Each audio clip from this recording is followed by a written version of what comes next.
Assalomu alaykum, hurmatli obunachilar. Bugungi mana birinchi jonli efirimiz. Bizda asosan umurtqa kasalliklarini davolash bo'yicha savollaringiz bo'lsa, albatta javob beramiz. Bizning Instagram sahifamizga savollar kelgan, shu savollar bo'yicha javob berib turamiz. Bel grijasining kelib chiqish sabablarini batafsil aytib bersangiz debdilar. Bel grijasi asosan umurtqa pog'onasidagi disk churrasining asosiy kelib chiqishi ko'proq nagruzkadan bo'ladi. Doimiy uzun kun tik oyoqda ishlash, ko'p o'tirib ishlash hisobiga va muskullarning zaiflashib qolishi, kam harakatlilik hisobiga ham paydo bo'lishi mumkin va muskullarning shamollashi hisobiga paydo bo'ladi. Asosan buni davosi ko'proq tabobat ilmi orqali, ya'ni manual terapiya uslublari, massaj va fizioterapevtik muolajalar bilan ko'proq davolanadi. Fizioterapevtik muolajalarga ultrazvuk, elektroforez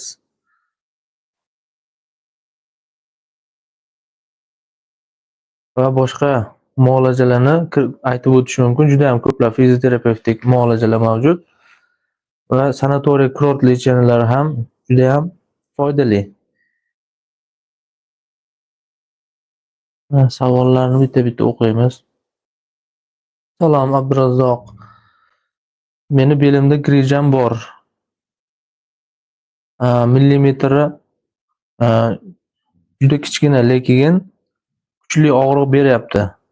Ya'ni 3,5 millimetr grija ekan. 3,5 millimetrlik grijalarda yengil jismoniy tarbiya mashqlari bilan davolash mumkin. Bu yerda asosan savollari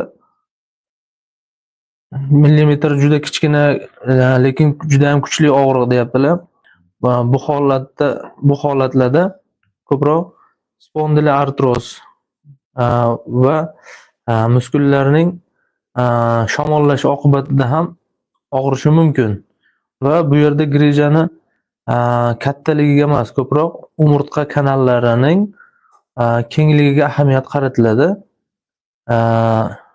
Shuning uchun ba'zi bir bemorlarimizda 5,5-6 deya, ba'zi bir holatlarda 8 millimetrli grijalarni ham ko'rganmiz. Uncha og'riq bermaydi. Yana bitta savol. Sizning davolash yo'nalishingiz qanday? Biz asosan osteoxondroz grijalarini davolashda fizioterapevtik muolajalar, manual terapiya, ya'ni suyaklarni qirsillatib davolash yo'nalishlari bilan shug'ullanamiz va undan tashqari nuqtali massaj muolajalari bilan shug'ullaniladi. Undan tashqari medikamentozni muolajalarni ham umumlashtirib davolaymiz.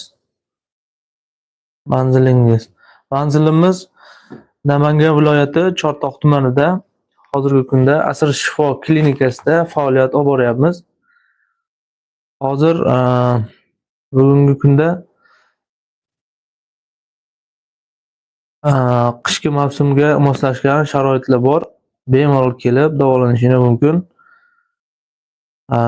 Sharoitlar meditsina talablariga to'liq javob beradi.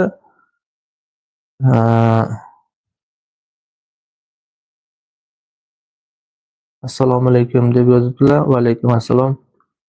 Igna terapiya ham bormi? Igna terapiya ham bor. Ba'zi bir holatlarda igna terapevtik muolajalarni ham umumlashtirib davolaymiz. Muolajalaringizga garantiya bormi? Muolajalarimiz 100% meditsina talablariga javob beradi. standart muolajalarni amalga oshiriladi. Albatta kelib davolanganingizda eng zo'r yaxshi natija olayotgan bemorlarga qilinadigan muolajalarni qilamiz. Albatta shifo topasiz. Juda ham ko'pchilik shifo topishyapti. Nashtar hijoma. Biz ko'proq hijomani nashtar hijoma qanaqa ekan? Oldin eshitmagan ekanman. Hijoma o'zi qon olish degan ma'noni bildiradi. Hijomani asosan bel umurtqasida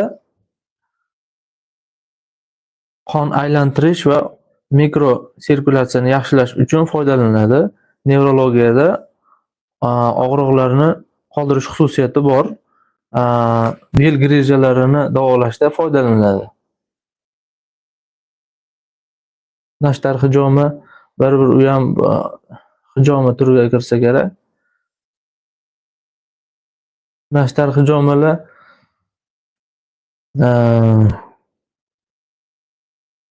klassik uslublari, ilgarigi uslublar bo'lsa kerak-da. Lekin qon olish hisoblanadi u ham.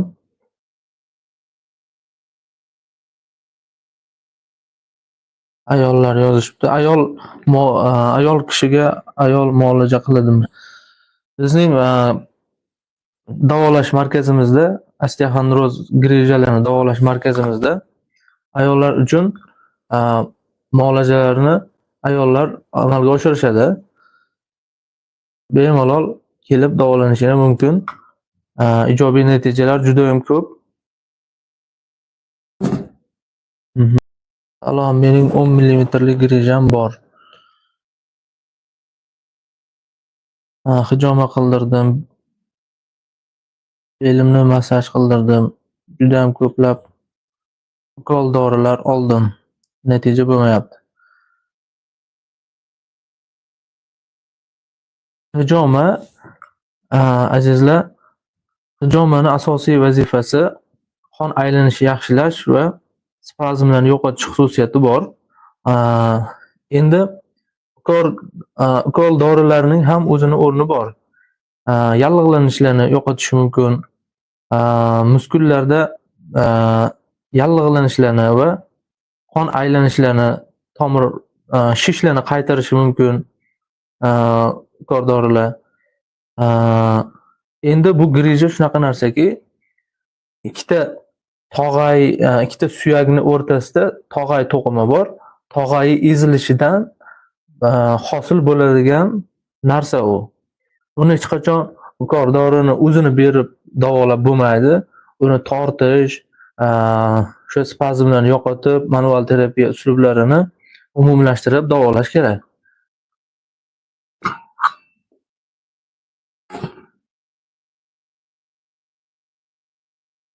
Qachon uni bir mexanik ishlov bermasdan turib davolab bo'lmaydi.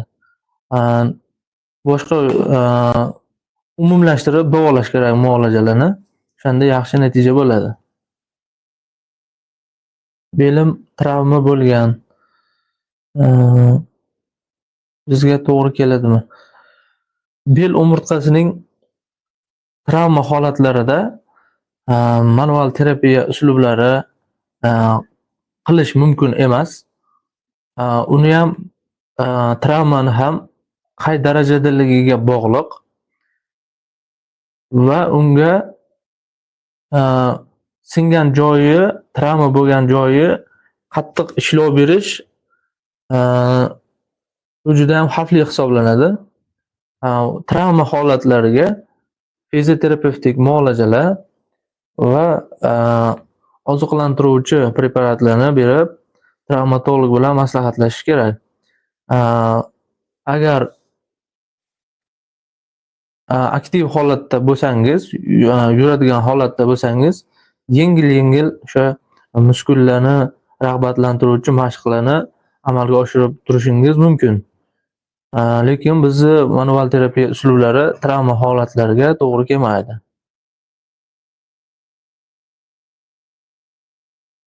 Grijamni 5 yildan beri davolataman. Barcha muolajalar menga foyda qilmagan. Eng yaxshisi gimnastika bilan davolash ekan deb yozibdilar.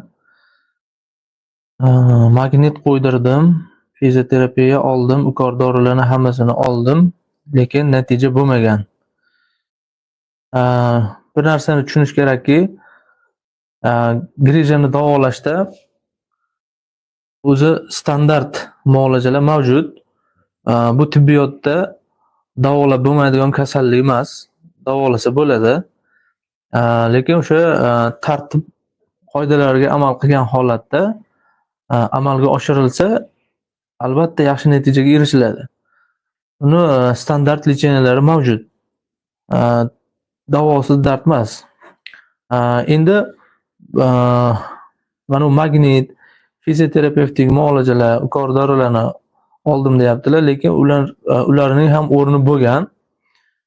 Hozir mana muolajalarni olganlaridan keyin ham natija bo'lmagan deb aytyaptilar. Lekin o'sha narsalarni, shu muolajalarni natijasi bo'lmasa 5 yildan bir bunaqa qilib yurmaydi inson. Va profilaktikasi gimnastika. Ya'ni muskullar qancha darajada kuchli bo'lsa, suyaklarga yuklamalar shuncha kamayib boraveradi. Shuning uchun grijani asosiy profilaktikasi bu jismoniy mashqlar. Sog'lom turmush tarzi asosiy profilaktikasi shu. Foydasi bo'ladi, fizioterapiyalarni, manual terapiyalarni foydasi bo'ladi, faqat shu maxsus tayyorgarlik ko'rgan inson qilsa, albatta yaxshi natijaga erishadi. Natijalar bormi? Natijalarni YouTube sahifamizga joyladik. YouTube sahifamizda juda ham ko'plab mijozlarimiz minnatdor bo'lishgan. Bu YouTube sahifaga olib chiqilganlari,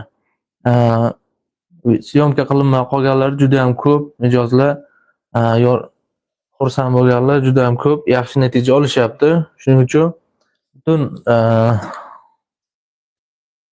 xalqimiz, O'zbekiston bilsa yaxshi bo'ladi. Shuning uchun YouTube'ga olib chiqdik biz ham. Davosiz dard emas, bundan qo'rqmanglar, xudo xolasa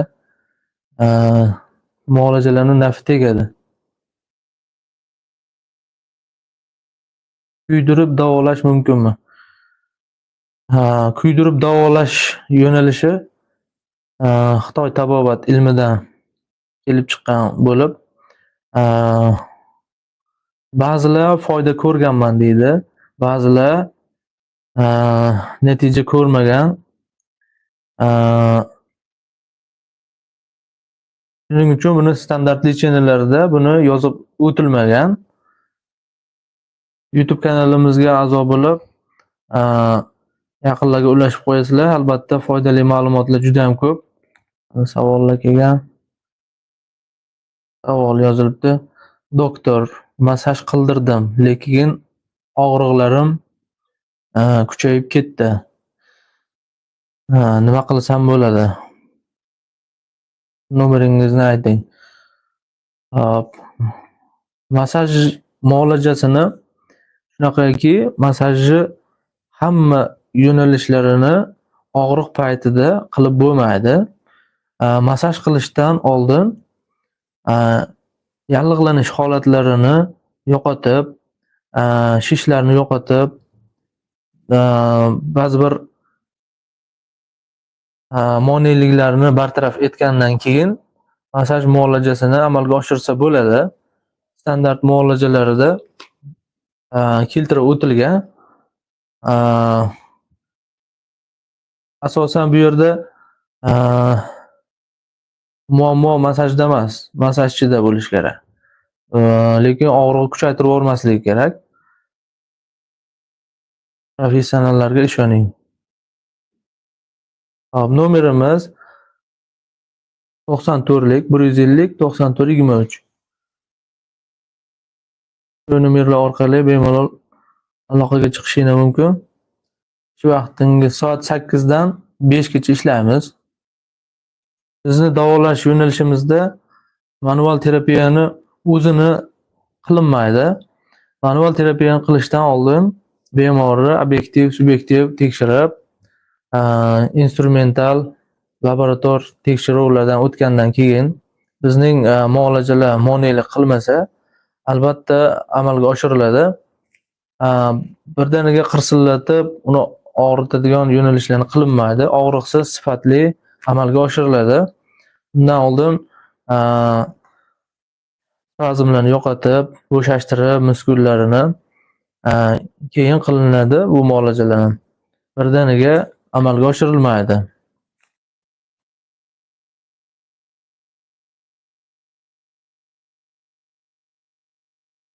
Bugun birinchi jonli efirimiz kamchilik kishi ekan. Salom, belimni 2 marta operatsiya qildirdim. Oyoqda o'shishlar bor. Oxirgi operatsiyamdan keyin og'riq kuchayib ketdi. Muolaja qilsak bo'ladimi? Hop, operatsiyadan keyingi holatlarga agar operatsiyangiz yaqin 4 oy, 5 oy ichida bo'lgan bo'lsa, mumkin emas. Kami bir 10 oy bo'lgan bo'lish kerak. Chunki u yerda muskullar, nervlar, suyaklar tiklanishi uchun, bitishi uchun ozroq vaqt kerak bo'ladi.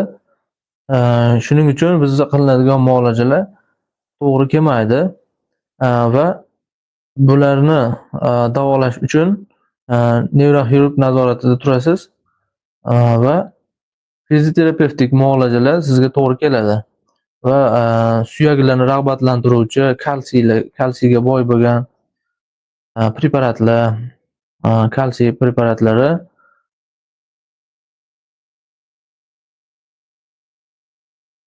buyursak bo'ladi. Lekin o'sha doktoringiz maslahati bilan masofadan turib endi tekshirib ayta olmaymiz. Hozirgi holatga shu to'g'ri keladi. Savollar bo'lsa beringlar. Albatta javob beramiz. Salom, mening belim og'rimayapti, lekin doktor grijang bor deb aytdi.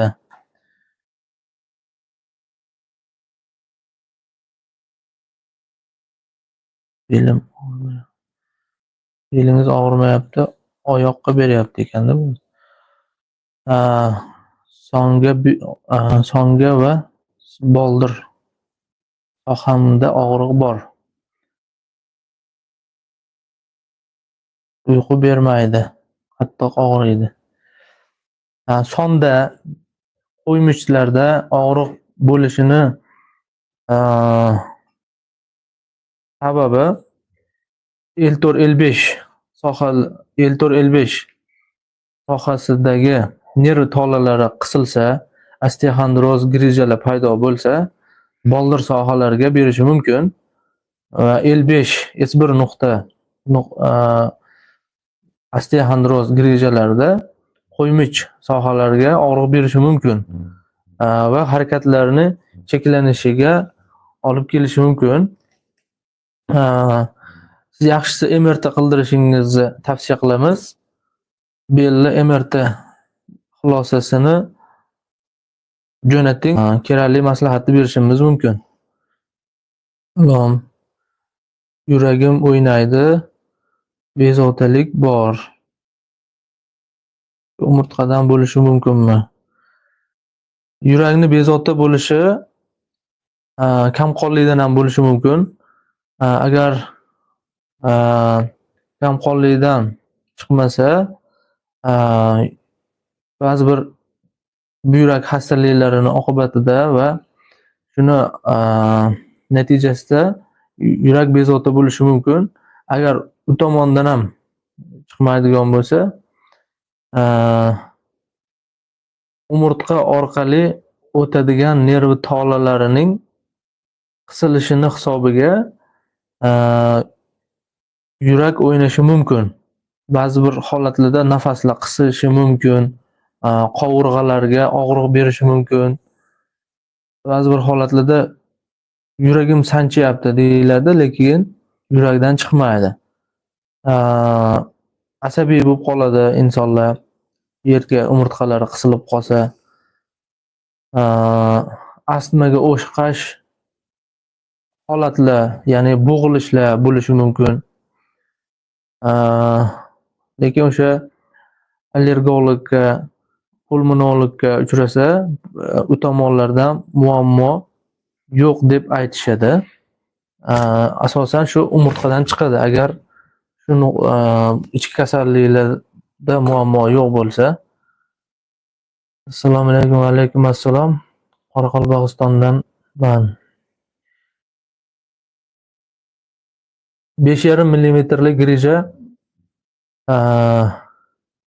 L4-L5 sohasida bo'lsa, davolash uchun asosan bu umurtqaning orasida tog'ay ezilishidan bunyod bo'ladigan narsa.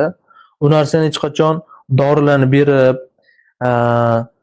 bir uni urdirib yoki bo'lmasam mana hijomani o'zini qilib davolab bo'lmaydi.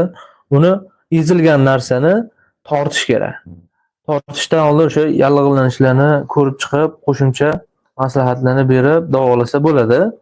Uni bir qachon ezilgan narsani tortmasdan turib, ya'ni cho'zmasdan turib davolab bo'lmaydi.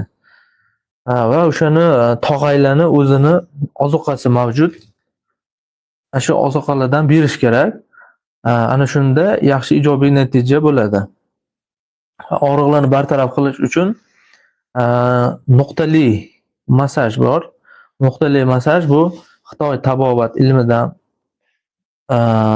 kelib chiqqan yo'nalishlar.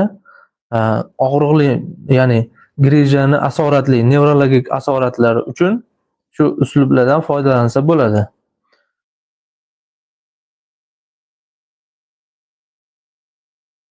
Va fizioterapevtik muolajalardan foydalanamiz. Hozir mana bizda yotish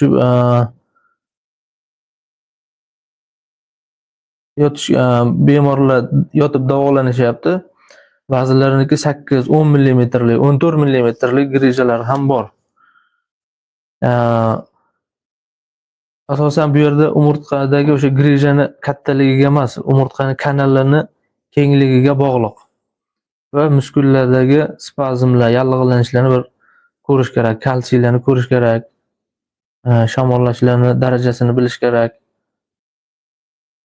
Yonboshimdagi qattiq tomirmi? Qattiq tomir bo'lmaydi. Qattiq tomir emas u yerda. Grija ikkita suyak eziladi, ezilib tog'ay nerv kanaliga chiqadi. Nerv kanaliga chiqqandan keyin nervdan kelayotgan impulslar to'silib, o'sha yo'nalishdagi nerv tolalari qisilib turib, o'sha yo'nalishdagi ozuqalar kamayishni boshlaydi. Shuni hisobiga qattiq turganga o'xshaydi. O'sha joyda qisqarishlar ham bo'lishi mumkin. Biz ko'rganmiz, praktikada ko'rganmiz. Shunaqa qattiqlashib ketadi haqiqatan ham.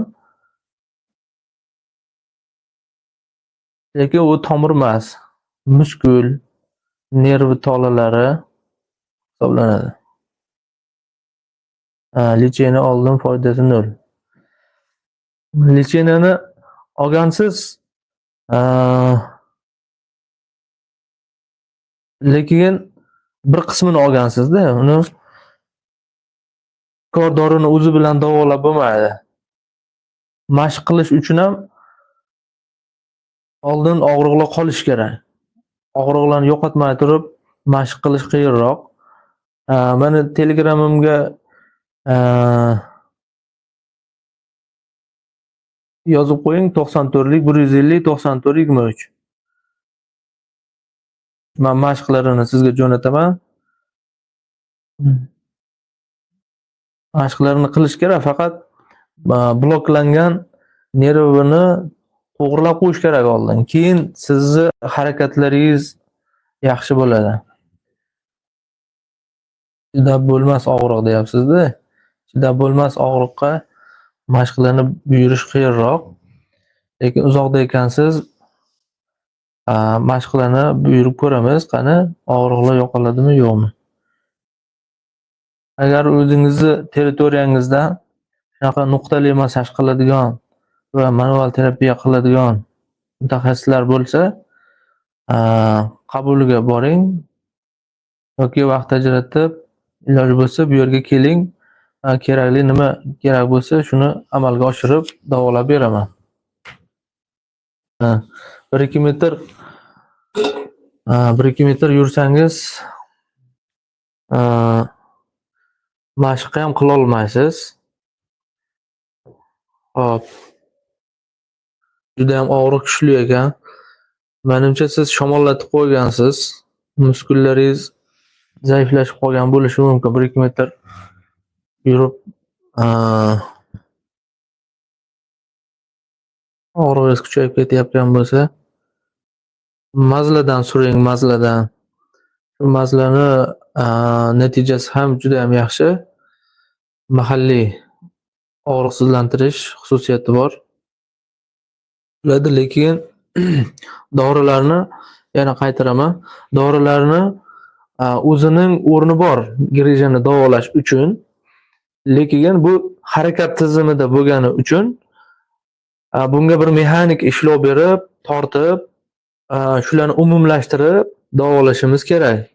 Ya'ni manual terapiya uslublari va sahifamizga, YouTube sahifamizga qo'yganman. Ko'rsangiz bo'ladi. Shu manual terapiya uslublarini. Assalomu alaykum Abdurazzoq. Boshim juda ham qattiq og'riydi. Boshim aylanadi. Uyqum yo'q. Nevropatologga borsam, bo'yningizda grija bor dedi. Operatsiya deyishyapti. Hop. Boshning og'rishi juda ham keng tarqalgan simptomlardan bo'lib, ba'zi bir holatlari shu umurtqadan kelib chiqqan, umurtqa orqali kelib chiqqan bo'lsa, bizning mashqlardan foydalanish mumkin va agar operatsiya holatiga olib kelgan bo'lsa, buni o'ylab ko'rish kerak. Mashqlarni masofadan turib buyurish qiyin. Mashqlarni so'rayaptilar bu yerda.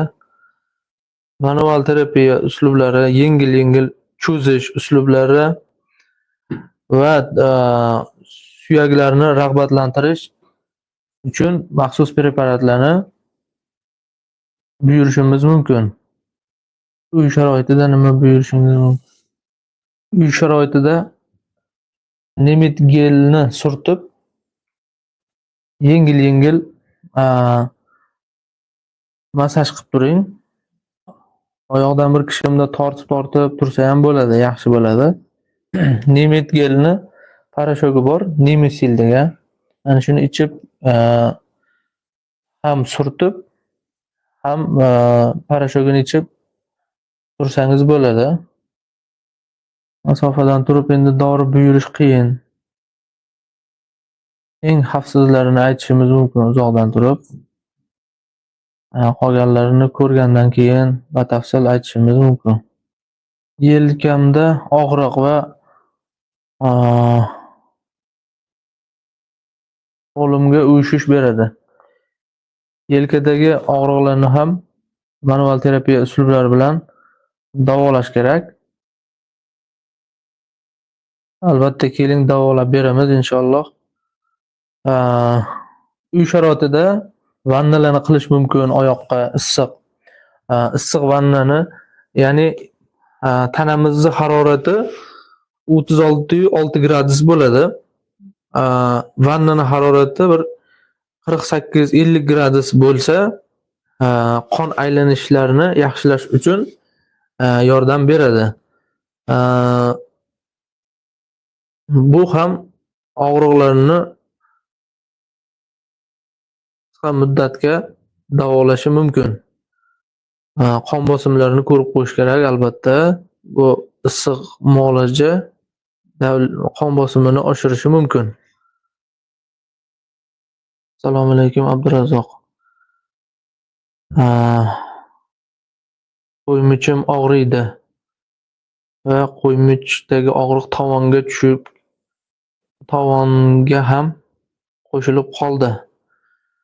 Grejani birinchi bosqichlarida og'riqlar qo'ymich sohasida bo'ladi. Og'ir darajalarga o'tsa,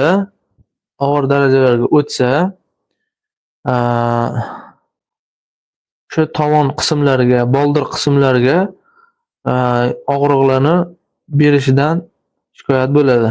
Sizni grejangiz og'ir darajalarga sal o'tishni boshlabdi. Albatta mutaxassisga ko'rinishingizni tavsiya qilamiz.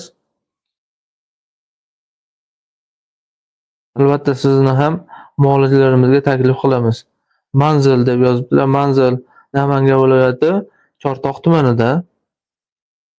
Narxlari qancha?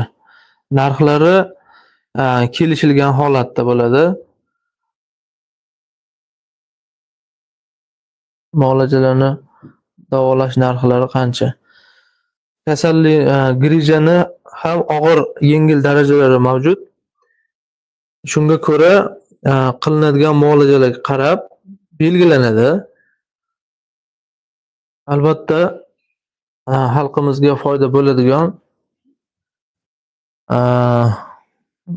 narxlarni belgilab qo'yilgan. Albatta natijaga erishasiz va ketgan vaqtingizga achinmaysiz. Uy sharoitida davolash juda ham qiyin bu grejani og'riqlarini uy sharoitida juda ham qiyin. Kerak bo'lsa biz mutaxassislarni yordamimiz bilan birgalikda tuzalishini sal qiyinroq bo'lyapti ba'zilar. Uy sharoitida endi bilmadim qanaqa natija bo'ladi. Uy sharoitida davolash juda ham qiyin bu narsani. Shuning uchun mutaxassis nazorati ostida muolajalarni amalga oshirgan ma'qul.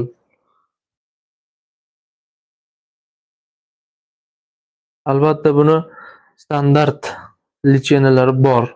Tibbiyotda davosiz dard emas. Faqat uni tartiblari bilan amalga oshirilsa, albatta yaxshi natijaga erishiladi. Grejani yana bir bor aytib o'taman.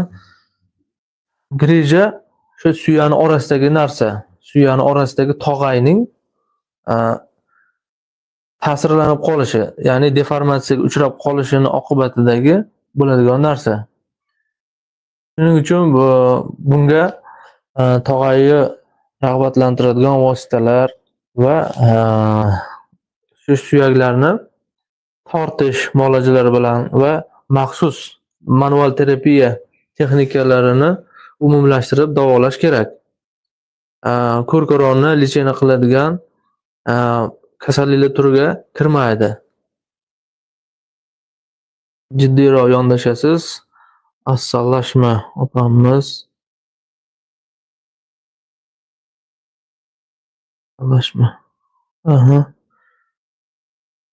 Okamizmi bu? Yaxshi. Bemalol kelishing mumkin. Ishonchli va meditsina talablariga to'liq javob beradi. Juda ham ko'pchilik natijalarga erishyapti. Hozir kuzatib turasizlar, yana bir kishini syomkalarini tayyorlab qo'yganmiz. Shu 5,5 millimetrli L4 L5 nuqtada 5,5 millimetrli grejasi bor bemorimiz tuzalgan. 5,5 millimetrli grejasi bor L4 L5. Bir kuzatasiz qanaqa muolajalarni qildim. Bizning YouTube sahifamizga a'zo bo'lib qo'ying va yaqinlarga ulashib foydali maslahatlarimiz yetib borishiga hissangizni qo'shing. Uy sharoitida kasal bo'lmagan holatlarda umurtqa kasalliklarini profilaktika, ya'ni kasalliklarini oldini olish uchun jismoniy tarbiya bilan shug'ullanish kerak. Ya'ni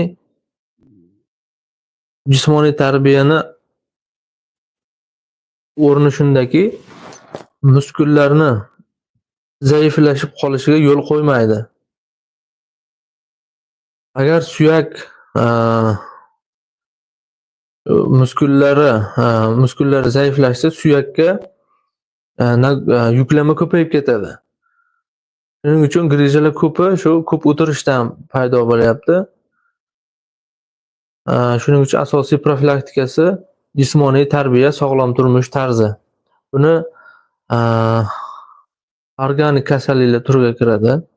Ya'ni odamning hayoti davomida bo'lib qoladigan kasalliklar. Davolash mumkin. Birinchi jonli efirimiz bo'lgani uchun odamlarimiz hozircha bir kishi ekan. Salom, Abdurazzoq. Og'rig'im bo'ksada va boldirda chap tomonlama oyog'im og'riyapti. Belimda 5 millimetrlik grija chiqdi. 100-200 metr yursam tortib qolyapti. Oyoqlarim tortishib, uvishib qolyapti. Nima maslahat berasiz? Maslahat asosan birinchi bosqichda yallig'lanishga qarshi vositalarni amalga oshirish kerak. Yallig'lanishga qarshi vositalarni amalga oshirib, kerakli mutaxassisning oldiga borib, o'sha ya'ni vertebrolog yoki nevropatologlarni maslahatlarini olishingiz kerak. Agar imkon topsangiz, o'zimizga kelasiz, albatta biz yordam beramiz. Natija bo'ladi inshaalloh. Harakat qilamiz. Bor ilmimizni ishga solib, Allohdan so'rab,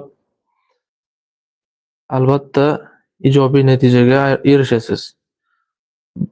Bu grija kasalligi men o'ylaganimdan ham ko'p ekan. Avvallari YouTube'ga chiqmasdim. Ham ko'pchilik murojaat qilyapti. Salom, doktor. Belimda grija bor. 55 S1 nuqtada 5 millimetrli grija bor.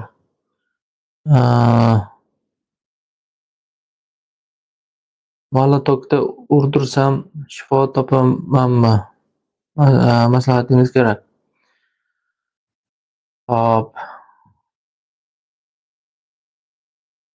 Umurtqani yana qaytarib aytaman. Umurtqani o'zi asosiy, ya'ni grija bo'lgan nuqtada asosiy kelib chiqishi deformatsiyani hisobiga bo'lyapti. Deformatsiya hisobiga bo'lgandan keyin tasavvur qiling, u ezilgan joyga yana urish. Tasavvur qiling, bir joyingizga bir kishi ursa, bir jism bilan ursa, qanaqa ta'sirlanasiz? Endi og'rib turgan joyga ursa, deformatsiyalangan joy ikki hissa ta'sirlanadi deb o'ylayman.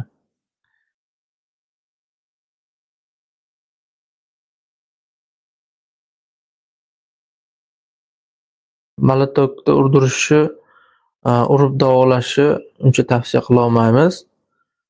U haqda tibbiy ma'lumotlar mavjud emas. Biz ko'rmaganmiz. Biz asosan o'sha standart muolajalar, ya'ni grijani davolash uchun yallig'lanishga qarshi maxsus preparatlar va o'sha manual terapiya uslublari, tortish uslublaridan foydalanamiz. Albatta yaxshi natija bo'ladi. Ish faoliyatim davomida 8-10 yil bo'ldi ish faoliyat olib borayotganimga. Shu yo'nalishda deyarli 98% bemorlar tuzalishgan, yaxshi natijaga erishishgan. Har bir kasallikni o'zini maxsus tartib qoidalari bilan davolash kerak. Shunda bemorning xavfsizligi saqlanib qoladi. Asosan davolashda bemorni og'riqsiz davolashga harakat qilamiz va xavfsiz davolashga harakat qilinadi. Shu yo'nalishlarni qo'llab kelyapmiz. Yaxshi natija olishyapti bemorlar va shuni sizlarga ham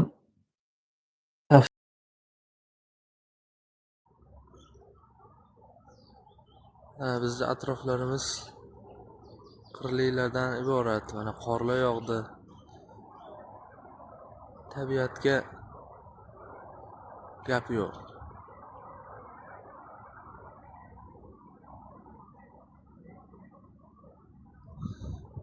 Sizni ish joyimiz mana katta yo'ldan bir 50 metr ichkarida. Katta yo'ldan 50 metr 100 metr ichkariroqda mana soy bo'yi, soy atrofi, soy. Bu yoqda mana Uztekis Arentor kirganingizda chap qo'lda Uztekis bor. Mana bizning dargoh.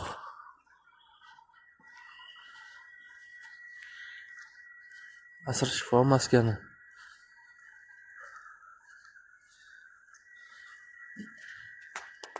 Tabiatga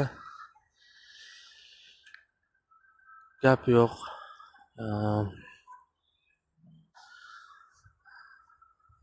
Mana xonalarning atrofidan archalar ekilgan mana. Bu yoqda mana bizning ish joyimiz mana shu zalda.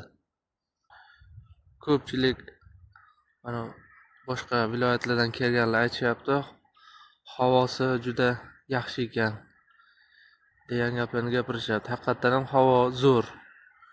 Mana qorlar yog'di mana qirlarga. Tog'li hududga yaqin joydamiz. Tog'dan bir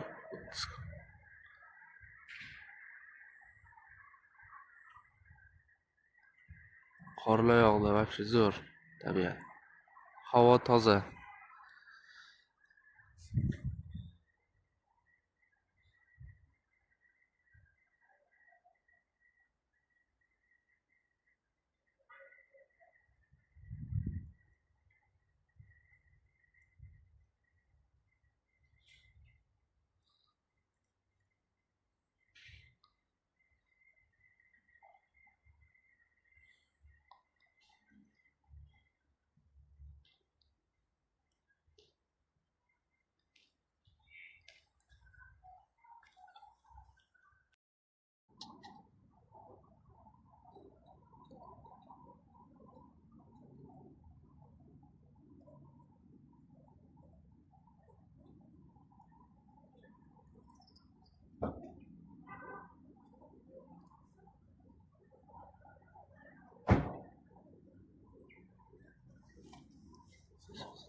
Havoga gap yo'q. Qorlar yog'i bir ajoyib tabiat bo'lib turibdi.